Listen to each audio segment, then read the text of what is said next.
Bonjour à toutes et à tous. Voilà, le colis est arrivé. Maintenant, leurs sacs plastiques, ils sont verts, hein, c'est beaucoup plus environnemental friendly, parce que l'empreinte carbone pour faire venir ça de Chine, c'est pas top. On va l'ouvrir, donc je vous répète, ça c'est censé être un vidéoprojecteur. Bon, j'ai un doute, mais essayons et regardons. Voilà. Donc, moi je me dis, un vidéoprojecteur pour 26 €, bah, ça vaut le coup d'essayer.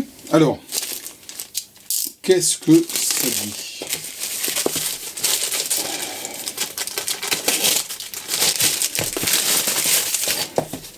Waouh ! Bon, l'annonce était assez alléchante, je dois dire, on peut la regarder. Le prix, proprement incroyable. Donc, qu'est-ce qu'on peut essayer ? Là, on a clairement un produit anonyme. Il n'y a même pas de... Voilà, les traditionnelles inscriptions pour faire plaisir à l'Europe. Mais il n'y a pas de marque. Ça veut dire quoi ? Ça veut dire que vraisemblablement, de mon expérience en Chine, c'est une usine qui a développé un produit, soit pour elle, soit pour un client, peu importe, et qui, une fois qu'ils ont eu le machin, ils ont produit très très large, c'est de l'OEM, c'est-à-dire que si vous voulez contacter l'usine et que vous voulez lancer votre propre marque, vous aurez ça avec votre marque dessus, moyennant un très très léger supplément, ou pas de supplément du tout, y compris la boîte. Donc voilà comment ça marche en Chine. Qu'est-ce qu'il y a dedans ? Dedans il y a un mode d'emploi, projecteur, user guide, il y a surtout rien d'autre. Le petit projecteur qui n'a non plus pas de marque à son dos, c'est un modèle A2000, qui s'alimente en 12 volts 2 ampères. Et puis voilà, donc c'est vraiment minimaliste. Et là, j'imagine c'est les accessoires, il n'y a pas grand chose.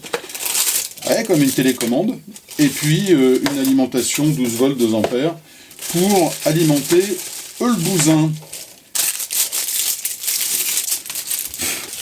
Voilà. Alors voilà ce que vous avez pour 26 €. On va se déplacer dans ma salle de cinéma et puis on va aller tester pour voir ce que ça donne, quoi. Bien, voilà l'écran d'accueil.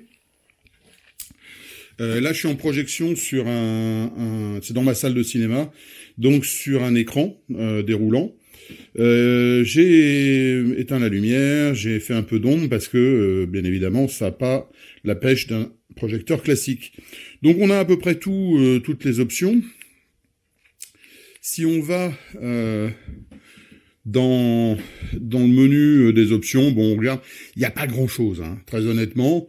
Mais c'est suffisant. Et puis surtout, en fait, ce qui est sympa, c'est j'ai mis une clé USB derrière le machin. Je vais mettre, voilà, c'est un film. Donc il y a le son. On peut se regarder un film. Très surprenant. Bien, vous avez vu. Moi, je dis que c'est loin d'être ridicule. Franchement, c'est une surprise. Très positive et étonnante. Alors, qu'est-ce qu'on a comme point positif et comme point négatif ? Alors, par quoi on va commencer ? On est français, on va commencer par les négatifs. Bon, clairement, la puissance lumineuse est très limitée, ce qui fait que il faut pas l'utiliser en plein jour, en plein soleil, ça c'est clair, c'est mieux sur un écran de cinéma, et puis un petit peu dans la pénombre. Bon. La deuxième chose, c'est la définition de l'image. C'est un peu short. Quoi d'autre ? Ah oui, et le troisième point, c'est qu'il y a le son, hein, il y a un haut-parleur quelque part, mais le ventilateur est un poil bruyant. Bon. Et puis c'est tout. Franchement, je vais revenir au point positif cette fois-ci. Pour 26 € ou 27, ça dépend des opérations promotionnelles ou pas d'AliExpress. vous avez un mini projecteur. Alors, qu'est-ce qu'on a? On a l'alimentation. Alors, je vais montrer ça plutôt par là. On a l'alimentation qui est là. On a eu la possibilité de mettre une carte micro SD. On a le capteur infrarouge pour la télécommande. Une USB où on peut mettre soit un disque dur, soit une clé USB pour lire les documents. L'HDMI pour du jeu. On peut également l'alimenter en 5 volts. Bon, vu que le 12 volts, c'est alimentation 2 ampères, 5 volts, ça doit pomper pas mal, mais ça peut être intéressant. Et puis une sortie son. Voilà. Moi, franchement, bluffé. Alors, les utilisations. Faut pas imaginer se faire sa salle de cinéma avec ça. C'est un peu short au niveau luminosité et définition, mais par contre, dans un camping-car, dans une tiny house, dans un endroit où vous n'avez pas beaucoup de place, ou dans une chambre, ou enfin ce que vous voulez, c'est très bien pour avoir un appoint. Vous pouvez aussi l'utiliser pour votre application professionnelle, si vous déplacez chez des clients, avoir ça pour projeter un peu plus grand. Bon, ça va pas faire du 5 mètres, hein, mais franchement, 1 mètre, vous avez vu sur la démo tout à l'heure, ça marche bien, ça marche bien. Donc c'est une bonne surprise. On approche de la fin de cet essai, et je dois dire que je suis très favorablement surpris et étonné. Alors, il y a un point que je ne connais pas, c'est la longévité du truc. Sur les vidéoprojecteurs classiques, le point qui en général pète en premier, c'est la lampe.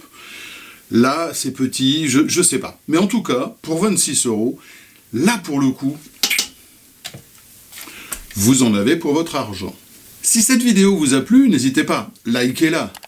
Et puis, abonnez-vous, bien sûr, pour la suite. Et puis, si vous voulez en plus être tenu au courant de ce qui se passe sur la chaîne, la petite cloche, et vous aurez rempli votre mission. Enfin non, pas tout à fait. Je me permets de vous rappeler que je ne suis sponsorisé ni payé par personne. Donc si vous souhaitez soutenir ma chaîne, si vous souhaitez m'accompagner pour améliorer mon matériel, en lien en bas, vous avez mon compte Tipeee, une petite donation, même d'1 €, ça fait plaisir, on se sent soutenu. Alors, écoutez, voilà, on va se quitter, sauf que la bonne nouvelle, c'est que le colis suivant est arrivé.